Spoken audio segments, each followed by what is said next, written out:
Okay, physical traits, or these are the traits that we can actually observe using our eyes. Observable traits. Second, genotype. This refers to the type of genes, okay, present, okay, in the plant itself, or its genetic composition. Okay, can you follow?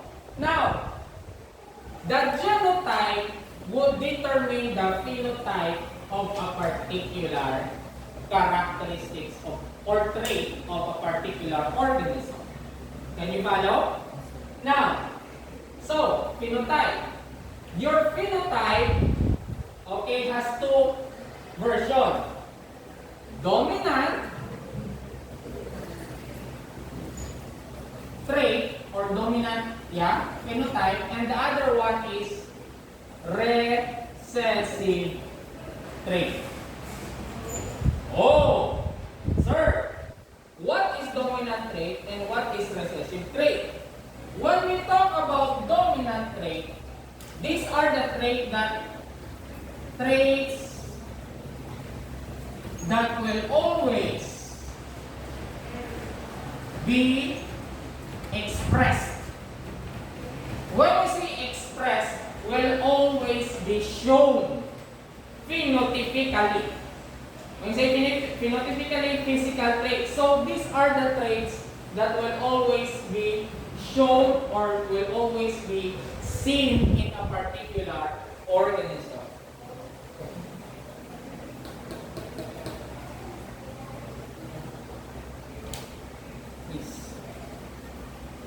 Okay. Recessive trait.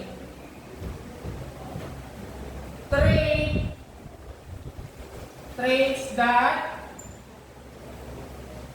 will not be expressed always.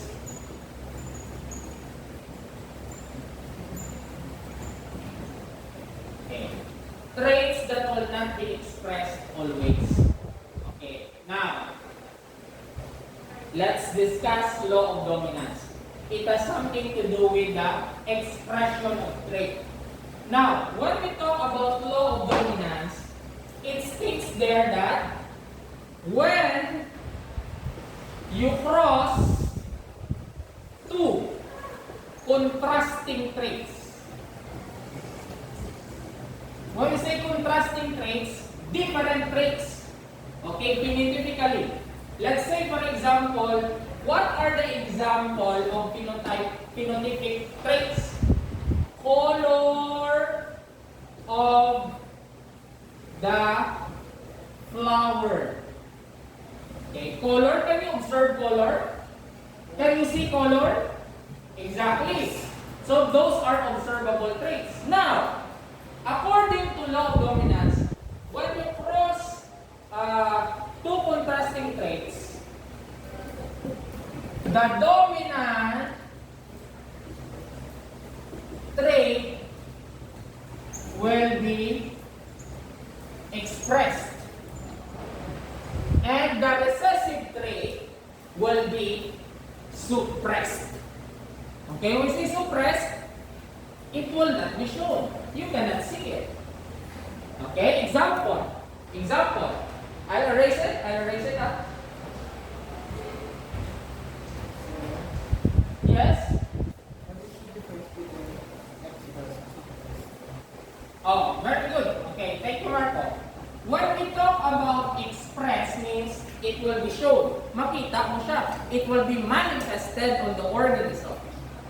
Okay. When we say suppress means they are inhibited. They will not be shown. Okay? Instead, they will be masked. Okay. Example. When Mendel cross,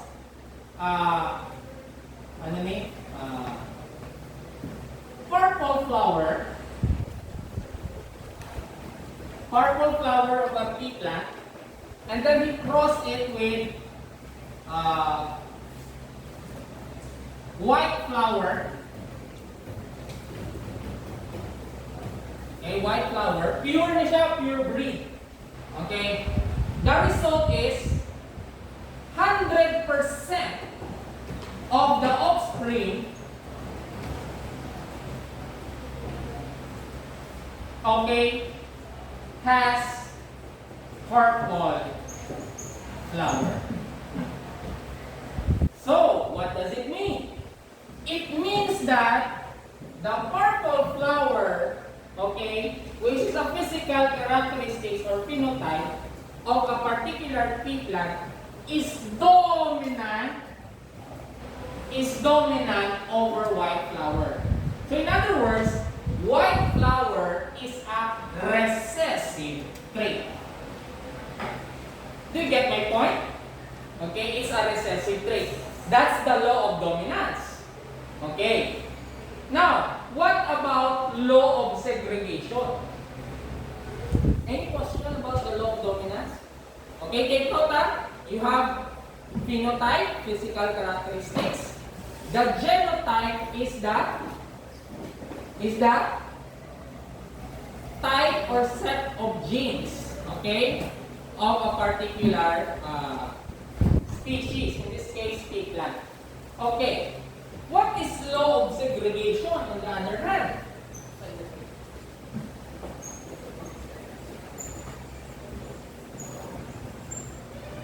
Law of segregation, according to Mendel, genes come in pairs. Okay. Medyo pa na siya, medyo technical, but please bear with me. Okay, when you say gene come in pairs, if you happen to notice, the karyotype or the pictorial representation of your human chromosome, di ba pares-pares na sila? Duga mo na sila? This is one pair. Okay, one pair sila pares. Sige, I'll show you the human karyotype so that you will understand this part. I know this is quite hard.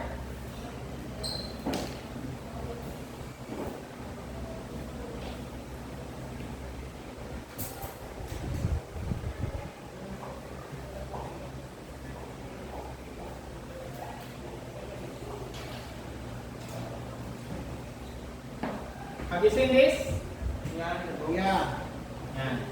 So you can see, this is a human karyotype. This is one pair. One chromosome is paired with another chromosome. Okay? This one, chromosome number 2, has also paired. One chromosome is paired with this chromosome. So that's what we mean when say gene come in pairs. But during the time of Mendel, he doesn't have any idea about this. But his findings, okay, is actually correct. Okay, ginhaumaon niya lang siguro, but they don't have the mechanism to really study the chromosome because microscope during that time is not that powerful. So they cannot really pick on the molecular or structural level of the chromosome. But this is his findings, no? Gene come in pairs, and during meiosis